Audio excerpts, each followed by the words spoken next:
What is going on YouTube? It's your boy Spanko and I wanted to do a quick little plug before we got into this video. I just opened up my very first TCG online store. Yep, we're doing Yu-Gi-Oh! And we're going to be doing Pokemon, hopefully to expand into other TCGs in the future as well. But it's going to be www.fantasyworld.com. I'll have a link to it at the top of the description below so you guys can check that out. It's my very first store. One of my goals in my dreams in my life is to own my own TCG card store and card shop in the future. So this is, I guess, the first step. So everyone who's been supporting me up until now, I appreciate every single one of you guys. Thank you guys all for watching. I'm going to be selling Spanko merch, by the way. This is the fantasy merch. Fantasy hat, fantasy t-shirt. Spanko merch is on the website, so if you guys want any Spanko merch, it'll be on there. That's really it for the intro. I didn't want to be too long, but thank you guys, and on to the video. Hi YouTube, we're already getting the hi YouTubes in chat. Alright, so what is going on YouTube? It's your boy Spanko. Today we came 14th, so top 16 at Yu-Gi-Oh! Day. With Dino, funny enough, because I really wanted to prove that you can still play competitive and do well with Dino. I'm going to do a quick recap here. Look at my paper. This is my life points, by the way. So round 1, we went to against Mech Knight. Shen and Long, actually, and we ended up losing. Doll Invoked round 2. Doll Invoked Dogmatica round 2, we won. Prank Kids round 3, we lost. Round 4 was Doll Invoked as well. We won. Round 5, Drytron, we won. Round 6 was Doll Invoked, we won. And Prank Kids, we won round 7. So we went 5-2 today. X2 in 7 rounds. It was an 82-man tournament, I believe he said. I think it was 82. So top 16 is still pretty good. We came 14th. J-Chip with the super chat. Shout out J-Chip for that. I appreciate it, man. Quick super chat from J-Chip. It should pop up on screen, actually. I'm not sure how it does it yet. But yeah, J-Chip, bro, I appreciate the $2. I appreciate the support to the channel, of course. So we are starting off with triple Soul Eating Oviraptor. 1 Misk. Shout out Misk. Down to 1 now. We have 3 baby and 1 petite. I don't think these ratios are going to change at all. Oh, boom. There's the thing. I don't know why I came up late, but there's the little shout out. J-Chef donated $2. Thank you, bro. I appreciate you. He's also a channel member for anyone who doesn't know. If you guys want to join the channel membership, click that join button down below. To Jim with the €5. Yo, okay, so there's a little bit of a delay, so you guys can see it up on chat, but it'll pop up on the screen in a second. You guys are the best, bro. You guys are popping off right now with the donos, bro. I appreciate you guys. But yeah, bro, it was a tough day today. It was a long day, 7 rounds, pretty much all day playing. Let's go Spanko squad, top 16. Top 16 easy, bro. Am I gonna retire Dino? I don't know, but we'll see. It was very difficult to play. But I'm excited. The fact that I really wanted to do with this deck profile, I really wanted to prove that Dino is still playable post-Banlist, right? €5, bro. Thank you, Dejin. I appreciate it. But so yeah, so I really do think that this deck is playable. I really wanted to show you guys. I think I did a deck profile a while ago, and this might be my last deck profile on YouTube for Dino, at least for now, until anything changes. Because I just wanted to show you guys that it's still very playable, still very competitive. So we have 2 Arco over here. Obviously, I don't think these ratios have changed in terms of Dinos. I think we're playing Triple Baby, 1 Giant Rex, Double Conductor, 1 Pank. These ratios are still the same. I don't think I'm going to change these ratios up at all. These are perfect. Misk shouldn't be at 1, but whatever, it is what it is. 2 Scrap Raptor, 1 Chimera, 1 Golem. Now, people don't play the Golem, and this is the one card that now I'm kind of considering cutting, but I really like the Golem because it pushes your plays that much more. We're playing 42 cards in the main deck, by the way. But it does push your combos that much further and gives you that much more of like an end board, and your opponent is really not breaking your boards once you use this combo. So if anyone doesn't know the combo, I might do a combo video later. Just another day on maybe for another video. So I might do a combo video later, but pretty much the combo ends on Apollo plus Savage plus Nat Beast, or you end on Apollo plus Nat Beast plus IP, and then both of them have Conductor as well. So Golem just lets you do that. It gets really good. And Nemesis Keystone. Now Nemesis Keystone, every time I activated this card today, people were like, yo, what is this? Like, I don't like, what is this card, right? But this card is actually low-key insane. So what it does is it puts back a banished card from your banished zone, and puts it back into your main deck and special summons itself. And the reason this is really good is because even though you have 1 Misk, you shuffle back the Misk with the Keystone now in your combo, and then with Keystone and Raptor, you end up making Nat Beast. And Nat Beast is so good in this meta. Literally why every single Doll Invoked matchup, like I went, what did I play, 4 today? No, I played 3 Doll Invoked matchups today, and you literally just make Nat Beast and they pass, because they use so many power spells, and if you just negate their spells, they can't really do anything. And then obviously against Striker, Salad, it's really good as well. I didn't see any Salad or Striker. I thought I would, but I don't know, we didn't. But Keystone is obviously really, really good in the combo. And it's not a brick to draw. If you draw it, you actually don't have to... So in the combo, you do search it, which I'll explain later. But if you draw it, then you don't have to search it, and it actually makes your board even better because you don't have to go into the extra step to search it now, right?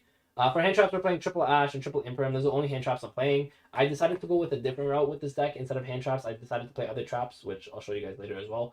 But the reason this was just really good for me is I think they're just the most generic, best hand traps in the game right now.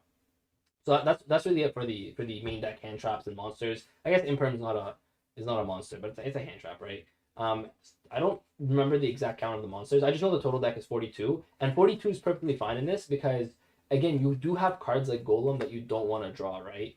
And so having cards like Golem that you don't want to draw is pretty important when you play 42 because you don't see it as much, you know what I mean? And that's the whole point. So you're playing triple Lost World and one Terraforming. This card is MVP, man. Against the Doll Invoke matchup, this card's insane too. They can't Alistar when they attack from Akaba because it targets if they have a token. Like there's just so many situations where they can't target cards because of your Lost World and the token. It's just insanely powerful. So you obviously have to play this. Nothing would change. We got 3 Fossil Dig, obviously. Now, I was saying this to a couple of people in my games today, actually, and I noticed that if I open Fossil Dig, like I would Fossil Dig, search an OV or search a Dino, whatever that I needed, and then they would have like Droll every time. Now, this is the one thing that I kind of hate with the deck now is that before, when Misk was at 3, and you opened a Misk, let's say, I don't even know where my Misk is. Misk is at 3, right? Let's say you opened a Misk in your combo and you open Fossil Dig as well. You would just hold the Fossil Dig. Because the reason you hold it is because you just don't want to lose to Droll. But now you're a lot more fragile with the deck because you have to Fossil Dig right away, right? There's hands where you open Fossil Dig and you open like an OV, let's say, and you're like, man, I need to Fossil Dig. But if you open like OV, Fossil Dig, and Misk, then it wouldn't be as bad because you don't have to Fossil Dig. You don't have to lose to Droll, right? And it helps you play around it a little bit better. So that's why it kind of sucks, but I don't know. It's still Rhoda, right? You can't say no. We got double evolution pill, obviously really good. 1 Call by the Grave. I think this came up like one time all tournament. It was great. 3 Pot of Prosperity. This card is amazing, and it's only amazing not even to get you into your combo. So the one thing that I used this card for all day today, and the reason I really like playing this card is because I always comboed without it. Pretty much every hand is gonna get you to combo. There's so many ways to combo in this deck, so I'm not worried about comboing. The reason I play this actually is because at the end of my combo, I want to draw like cards that are gonna keep my board alive, and so I'm main decking triple Solemn Judgment and 1 Imperial Order. Like this is so powerful. Today, probably I would say maybe like 4 or 5 times I would full combo, and then I would have the pot in my hand the entire time, right? So going first, full combo, make my board, and then I would prosp into like a Judgment or an Imperial Order. Imperial Order was a last second decision to put into my main deck, and bro, do I not regret it. I flipped this, I think, against the Drytron player in game 1, and I think he opened like a bunch of his spell cards, like his draw cards, etc., and he couldn't play. He just literally he broke my board because I activated the Imperm and he chained droplets, right? He chained droplets and negated my the Apollo and the Savage, I believe. And so he was like, so he pretty much broke my board, quote unquote. But then he couldn't continue with his combo because order was on the board. So it was just so broken in that sense. So Prosperity is only good to draw these cards extra after your combo. That's literally the best part of Prosperity. I see that you said in chat that like yo Prosp is expensive. I agree. Prosp is really expensive. It's like $100 card right now, or close to it at least. And so I'm gonna give you guys a quick suggestion. If you guys can't get your hands on Prosp, or Prosp is a little bit too expensive, this is what you do. You take out the Prosp, okay, and you take out the traps, okay. So the deck is 42 cards with these. So if you take out 1, 2, 3, 4, 5, 6, 7, you want to put in 5 cards and make it 40 on the dot. The reason you don't want to play 42 anymore is because you don't have Prosperity to dig anymore, so you don't want to play more than 40. So you put in 5 cards. Those 5 cards, I suggest 5 hand traps. Put in Drolls, because Drolls are really good. Put in Bells. Bells are really good this format as well. 5 hand traps, okay? So I don't recommend playing Extravagance at all because you are playing a combo version of the deck, so you don't want to banish any of your combo pieces. But 110%, if you can't afford Prosp, don't play these either because like they're good to draw into with Prosperity. Now they're not horrible, but like it's just not the best thing because if you open it, it doesn't help you combo, it doesn't help you get you anywhere. And a hand trap at least is going to be a little bit faster than a trap because if you're going second, like you can use the hand trap. Going first, obviously, like you can set the traps, but going second, like instead of opening like a trap, you're going to be opening a hand trap instead, if you know what I mean. In this build, you can do this because you have Prosperity at the end of combos to search for the trap, fixes your hand, right? So that's what I mean. And if you open a trap already, then you can Prosperity add a combo piece, you know what I mean? That's why you play these. But again, you just play the 5 hand traps as well. You play Extrav right now. If you're playing Go Second OTK Dino, I don't think Extrav is bad. I just think Extrav is bad in the combo version because you kind of have to just lock yourself into playing a bunch of the like three ofs of each of the combo extra deck monsters. And I don't know, I don't really, I'm not a big fan of that, so I don't know how I feel about that one. But extravagant the go second OTK build, 100%. The 100%, that's fine. So for the extra deck, we are playing one Apollo, one Savage, or not one Apollo, Savage, one Sword, I should say. One Unicorn, one IP, one Link, one Secure, one Penta, and one Scrap Wyvern. Wouldn't change this at all. If you did choose to play Gamma, just change IP for Lambda, but I'm not playing Gamma. Oh, that's another package you could play. If you take out the Prosperities, I mean, you can play the Gamma package as well. This is your Link package. When you Prosperity, most of the time, depending on my hand, where I see, or if I know what matchup I'm playing against, I'll like get rid of like IP. I'll get rid of one of these. If I see that I get into my scrap engine, then I'll just get rid of both of these because I don't need them for double evolution pill anymore. So yeah, the things you need for your combo though are your scrap wyvern, your Apollo, IP here and there as well. So those are the three that you need for your combo.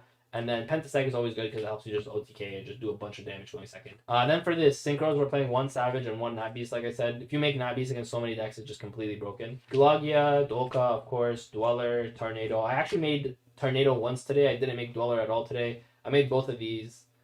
I pretty much went into everything in the extra deck today outside of Dweller, funny enough, and the Granite. Now, Granite is the last card I wanted to explain this real quick. This is the way you search into your Keystone in your combo. So you make a rank 4, and then you go Granite, you search the Keystone, and then you're going to link these 4 like this with Golem plus a Scrap Wyvern into Apollo. So that's pretty much how the combo works. So Granite is really, really good in this deck. Super easy to make and searches into your Nemesis Keystone, which every single time I used it against my opponents, they were like, what is this? And then they kind of realized how crazy it was, low-key. Sometimes, actually, funny enough, with the Keystone, even if you don't shuffle back your Mist, you can shuffle back your Chimera. There's times where I actually shuffle back. There's one time actually today, I shuffled back the Scrap Chimera, and it let me do the Scrap Raptor combo again later. So it was really, really good for that sense. And then for the side deck, I think it's just a generic side deck. We played triple Ghost Bell, double Phantasme, and triple Droll. Phantasme in theory was going to be really good. I actually didn't see it at all today. I sided it in a few times, but then against a lot of decks. Against Striker, it's really good. Against Salad, it's really good. Against Tri-Brigade, it's really good. Funny enough, we saw no Tri-Brigade, even though I think a bunch of the Tri-Brigade guys ended up getting top 8. So, yeah, it was weird. We saw a lot of Shaddoll invoked, Drytron, a couple Prank Kids. The thing that I'm going to say that this deck struggles with the most is like the Rogue decks. Against the meta, it has such a good time against the meta. It just kind of struggles more against the Rogue decks, funny enough. Because, I don't know, they just have weird, like, ways of doing stuff. And this I don't know. I don't even know how to explain it. It's just so weird. When you're playing, like when I was playing against Prank Kids, I had a harder time playing against Prank Kids than Drytron. Or Shaddoll Invoked. Like, that's weird. I had a hard time playing against Mech Knights than Drytron or Shaddoll Invoked. You know what I mean? I don't know. Then we're playing 1 Duster and 3 Cyclone. These, I sided in once, I think. But I didn't even actually see them. And, yeah, I just mostly had these in against backdoor heavy decks. Kiko is coming out, actually, so I should get my hands on Lightning Storms post-Kiko. So maybe these are going to be Lightning Storms after. And then triple Anti-Spell. Anti-Spell was more for, like, if I saw Striker, if I saw anything that just really... I didn't side these in actually at all today, funny enough. I thought I would, but just against any of my matchups, I don't think I did at all. Actually, I think I sided them once against the Doll one of the Doll matchups, but I ended up winning without seeing it. Yeah, I think I sided it did. Because I won my Doll matchups in 2. So my first Doll matchup I won in 2, my second Doll matchup I won in 2. So, like, I didn't even get a chance to side these in because I knew he was going to go first. So, I mean, I'm not going to side these in going second, of course. And then one of the Doll matchups ended up going to 3, and I think that's the one I sided these in because I knew I was going to go first. But, yeah, I didn't even see them. But it was fine. I still won, so it doesn't matter. But that's it for the deck profile. That's it for the deck profile, guys. Top 16. We came 14th place today out of 82 players. I think that's, like, I'm not trying to say that's amazing, but I think it's pretty good considering what we're playing. Like, we're playing Dino, man. And so... Top 16 coming 14th place is really, really strong. They actually had a top 16. It wasn't top 8 for them. It was a top 16. So that's how many people. It was 7 rounds. But yeah, thank you guys all for watching. Hope you guys enjoyed. Thank you, chat, for being here. I'm actually funny enough, I'm going to end the video, but I'm also going to end the stream at the same time. So thank you guys all for being here. I appreciate every single one of you guys. Guys, everyone who's watching this, new website, actually. I'm going to show you guys real quick. New website. I'll just show it before we end the video here. One last time. Stream can take a look at it as well. I just want to show you guys this. Fantasy World, my own trading card store. I'm excited to launch it. Anyone who wants to participate in a box break, I know Tajin, you said you wanted some. I think some other guys wanted some as well. Yeah, box break if you want to take part. As soon as all the booster boxes or booster packs, I should say, are bought, we're going to do a live stream on YouTube, opening them. I'm gonna be opening them for you and then shipping them out to you. Yeah, this is the new website. I hope you guys enjoyed the video. If you guys want Yu-Gi-Oh singles, sealed, Pokemon singles, Pokemon sealed, we got TCG accessories, we got like playmats and stuff, and we got Spanko merch, Spanko stickers available. Only a limited amount. But yeah, thank you guys all for watching. I hope you guys enjoyed. And with that, Spanko, chat, I'm gonna say bye to you guys as well. But thank you guys all for being here. With that, Spanko, sign. Peace.